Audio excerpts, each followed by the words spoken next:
ఆచరించడమే మనిషికి అత్యంత ప్రధానమైనటువంటి లక్షణం. ధర్మాచరణ కన్నా నిజానికి గొప్పది లేదు. మీరు సమస్త శాస్త్రములను, కావ్యములను, పురాణములను పిండేస్తే అందులోంచి వచ్చేవి రెండు అక్షరాలు: ధర్మం. ఈ ధర్మమును చెప్పడం కోసమే సమస్త పురాణాలు, కావ్యాలు, శాస్త్రాలు అన్నీ వచ్చాయి. ఆ ధర్మాన్ని పట్టుకున్నవాడెవరో ఆయన పరమేశ్వరుడికి అత్యంత ప్రీతిపాత్రుడు. నువ్వు ఏ దేశమునందు ఏం చెయ్యాలో, ఏ కాలమునందు ఏం చెయ్యాలో, నువ్వు ఉన్న ఆశ్రమానికి తగినట్టుగా నువ్వు ఎట్లా ఉండాలో అట్లా ఉండగలిగితే ధర్మం. ధర్మము నిరంతరము మారిపోతుంది. నిరంతరము మారిపోయే ధర్మాన్ని పట్టుకున్నవాడు మారని సత్యమునందు ప్రవేశిస్తాడు. నేను ఇక్కడ కూర్చున్నాను అనుకోండి, నా స్వంత అభిప్రాయాలు ఏవీ మాట్లాడకూడదు. శాస్త్రప్రోక్తమైన విషయము ఏది ఉందో అది ఒక్కటి మాత్రమే మాట్లాడాలి. ఇక్కడ కూర్చున్నప్పుడు అది ధర్మం, అక్కడ కూర్చున్నప్పుడు మాట్లాడకుండా వినడం ధర్మం. ఇక్కడ కూర్చుంటే శాస్త్రము చెప్పినది మాట్లాడడం ధర్మం. నా భార్య ముందు నిలబడితే భర్తృధర్మం, నా కూతురు ముందు నిలబడితే తండ్రి ధర్మం, నా కోడలు ముందు నిలబడితే మామగారి ధర్మం, నేను కార్యాలయానికి వెళ్ళిన రోజులలో ఉద్యోగి ధర్మం, నేను ఊర్లో తిరిగినప్పుడు పౌరధర్మం, నేను నా అన్నగారి ముందు నిలబడితే నాది సోదర ధర్మం. ధర్మం నిరంతరం మారుతుంది. మీరు ఎవరి ముందు నిలబడ్డారన్న దాన్ని బట్టి మీ ధర్మం మారిపోతుంది. గురువుగారు ముందు నిలబడితే శిష్య ధర్మం, శిష్యుడి దగ్గర నిలబడితే గురుధర్మం.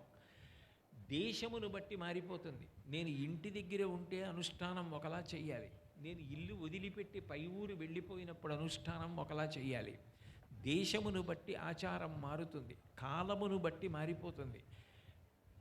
ప్రాతకాలం ఉందనుకోండి, ఈశ్వరారాధన ధర్మం.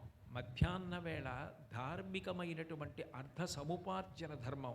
చీకటి పడిపోయిన తర్వాత ధార్మిక భోగము ధర్మం. కాలమునందు ధర్మం మారిపోతుంది. ఏకాదశి నాడు ఉపవాసం ధర్మం, ద్వాదశి నాడు సాధ్యమైనంత తొందరగా ఉపవాస విరమణ చేసి పారణ చేయడం ధర్మం. కాలమునందు ధర్మం మారిపోతుంది. ఆశ్రమంలో ధర్మం మారిపోతుంది.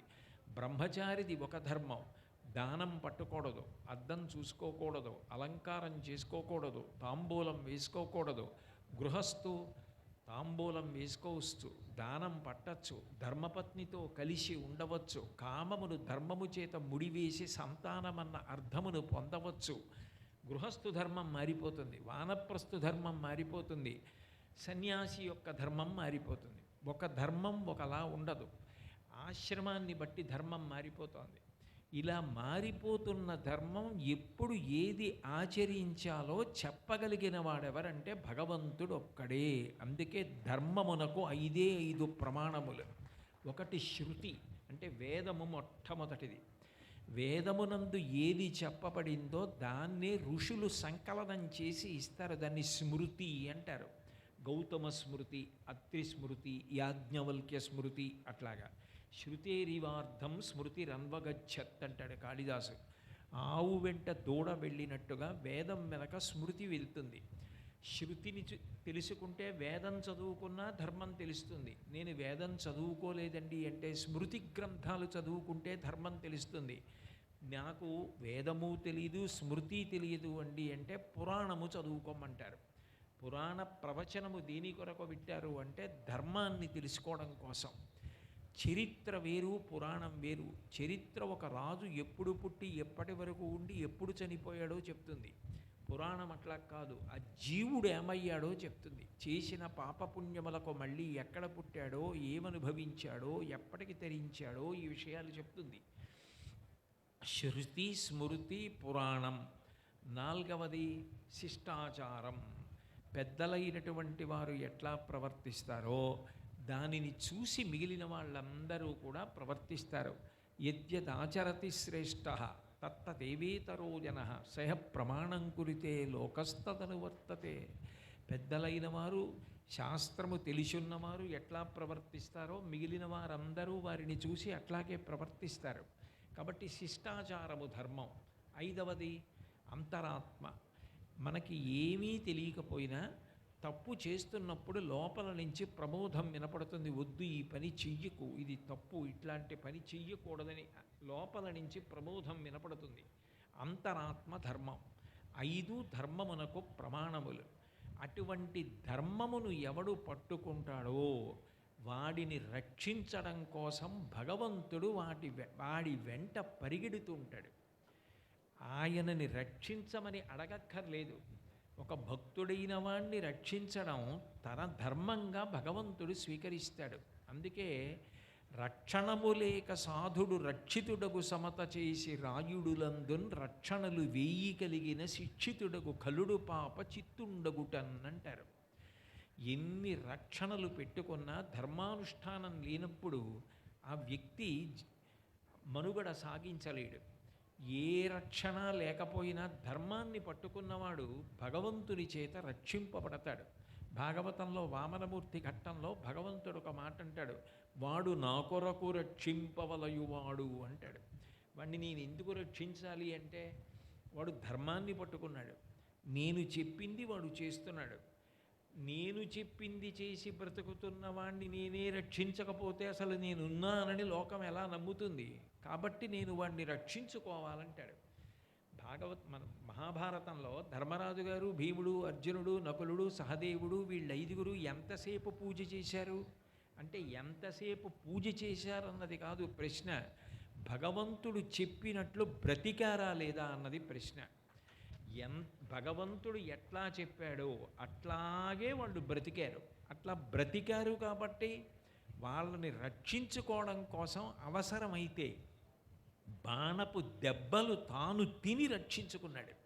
కృష్ణ పరమాత్మగా సారథ్యం చేసి భీష్మాచార్యుల వారు వేసినటువంటి బాణపు దెబ్బలు తాను తిని, ఆ గుర్రాలు పరిగెట్టినప్పుడు వచ్చినటువంటి ధూళి మీద పడిపోయి చెమటతో తడిసి ముద్దయిపోయి వెనక ఉన్నటువంటి అర్జునుడిని కాపాడుకున్నాడు. కురుక్షేత్ర సంగ్రామం అంతా అయిపోయిన తర్వాత నదీ తీరానికి తీసుకెళ్ళి అర్జునుడిని పిలిచి, నువ్వు రథం దిగిపోబోయి నీ ఆయుధాలవి ఏమున్నాయో తీసుకుని దూరంగా వెళ్ళి నిలబడన్నాడు. అర్జునుడు వెళ్ళి దూరంగా నిలబడ్డాడు. నిలబడిన తరువాత కృష్ణ పరమాత్మ రథంలోంచి ఒక్క దూకు దూకేశాడు. బొగ్గున కాలిపోయింది రథం. అదేం బావా అలా కాలిపోయింది రథం అని అడిగాడు అర్జునుడు. ఇప్పుడు కాలిపోవడం ఏమిటి? భీష్మద్రోణాది మహావీరులు ప్రయోగించిన అస్త్రముల చేత ఇది ఎప్పుడూ దగ్ధమైపోయింది. నువ్వున్నావని ఇంతకాలం అది కాలిపోకుండా కాపాడాను. ఇప్పుడు అవసరం తీరిపోయింది, నువ్వు విజయం సాధించావు. కాబట్టి అది కాలిపోవడానికి నేను అనుమతినిచ్చి అస్త్రముల యొక్క గౌరవాన్ని నిలబెట్టానన్నాడు. కృష్ణుడే లేకపోతే మహాభారతంలో పాండవులు విజయం సాధించడం సాధ్యం అవుతుందా? ధర్మరాజు గారు అందుకే అంటాడు, ఆపద గడువం బెట్టను ఓపి శుభంబైన దాని నొడగొప్పను పాండుక్ష్మాపాలుడు నిన్ను చూపి చనియ మహాత్మా అన్నాడు. మా ఆపదలు తొలగించడానికి, మమ్మల్ని కాపాడడానికి కృష్ణ పాండురాజు గారు నిన్ను చూపించి వెళ్ళిపోయాడయ్యా అన్నాడు. ధర్మము చాలా చాలా గొప్పది. ఈ క్షేత్రము యొక్క పేరే ధర్మపురి. భగవంతుడికి ధర్మం కన్నా ఇష్టమైనది ఏదీ లేదు. ఆయనకి చాలా చాలా ప్రీతిపాత్రమైనది ఏది అంటే ధర్మాచరణమే. ఎవడు ధర్మాచరణము చేస్తాడో వాడు ప్రత్యేకంగా నన్ను రక్షించు స్వామి అని చేతులెత్తి నమస్కరించి అడగవలసిన అవసరం ఉండదు. వాడు ఒక్కసారి నమస్కారం చేసిన మహాప్రీతి పొందుతాడు ఈశ్వరుడు. సౌందర్యలహరి చేస్తూ శంకరాచార్యులు వారు అంటారు, శరజ్యోత్స్నాశుద్ధాం శశియుత జటాజూటమకుటాం వరత్రాస త్రాణ స్ఫటిక గుటికా పుస్తకకరాం సకృన్నత్వానత్వా కథమివ సతాం సన్నిధదతే మధుక్షీరద్రాక్షా మధురి మధురీణా పణితయ అంటారు. సకృన్నత్వానత్వా, మంచి మనసున్నవాడు, ఎప్పుడు ధర్మమునందు అనురక్తి కలిగినటువంటి వాడెవరున్నాడో వాడు ఒక్క నమస్కారం చేసినా భగవంతుడు ఎంతో ప్రీతి పొందుతాడు. ఎందుకనంటే ఆయనకి ఎప్పుడు ఆలోచన ఏమిటంటే నేను చేసినది చూసి భగవంతుడు సంతోషిస్తాడా? భగవంతుడు సంతోషించడు, నాకు అక్కర్లేదు. భగవంతుడు సంతోషిస్తాడు, అది కష్టమైనా చేస్తాను, సుఖమైనా చేస్తాను. ఆయన సంతోషం నాకు కావాలి. ఇక ఎప్పుడూ నా సంతోషం కోసం బ్రతకడమే తప్ప అసలు నీ సంతోషం అన్న మాట వేరుగా లేనప్పుడు నాకు సంతోషమైనదే చేస్తాను తప్ప నాకు సంతోషము కానిది, నీకు సంతోషమైనది, నీకు ప్రియమైనది, నాకు హితమైనది కానిది నేను చెయ్యనిది నువ్వు భీష్మించినప్పుడు ఇక నువ్వు నేనని ఇద్దరు ఉండవలసిన అవసరం ఎందుకుంటుందని జ్ఞానం ఇచ్చి మోక్షమునిస్తాడు. కాబట్టి జ్ఞానమునకు కారణం ఏది అంటే ధర్మమే. ధర్మము అంటే భక్తి యొక్క ఆచరణ. భక్తి అంటే ప్రేమ భావన. ప్రేమ భావన బాగా పండిందనుకోండి భగవంతుడి మీద, మా నాన్నగారు చెప్పిన మాట నేను జవదాటనండి అని ఎట్లా అంటాడో, భగవంతుడు చెప్పిన మాట నేను జవదాటను, ఆయన చెప్పినదే నేను చేస్తానంటాడు. అటువంటి భావన ఎవడు పొంది ఈశ్వర ప్రీతి కొరకు మాత్రమే ప్రవర్తిస్తూ ఉంటాడో వాడు ఆయనకి అత్యంత ఆప్తుడు, అత్యంత ప్రీతి కలిగినటువంటి వాడు. ఆ ధర్మమునందు అనురక్తి కలగాలి మనిషి జన్మలో. ఎందుకనంటే కోటాను కోట్ల జన్మల ఎత్తిన తరువాత నరజన్మ వస్తుంది.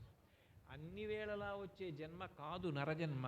అందుకే నరజన్మ గురించి చెప్తూ వేదాంతమునందు ఒక మాట అంటారు, 3 దారులలో వెళ్ళగలిగినటువంటి ఏకైక జన్మ నరజన్మ ఒక్కటే.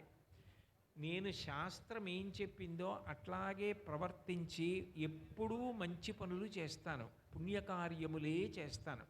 దీని వలన నాకు ఉత్తమ ఫలితం కావాలని చేసిన వాడెవరు ఉంటాడో వాడు దేవతా పదవులలో కెడతాడు. అంటే వాడికి పుణ్యానికి ఫలితం కావాలని అడిగాడు కాబట్టి ఆయన దేవతా పదవులలో కూర్చుంటాడు. ఎప్పుడూ వాళ్ళు త్రిదశలు 30 సంవత్సరాల వయస్సులోనే ఉంటారు కాబట్టి భోగం అనుభవిస్తూ ఉంటాడు. అయితే మనకి ఎంత డబ్బున్నా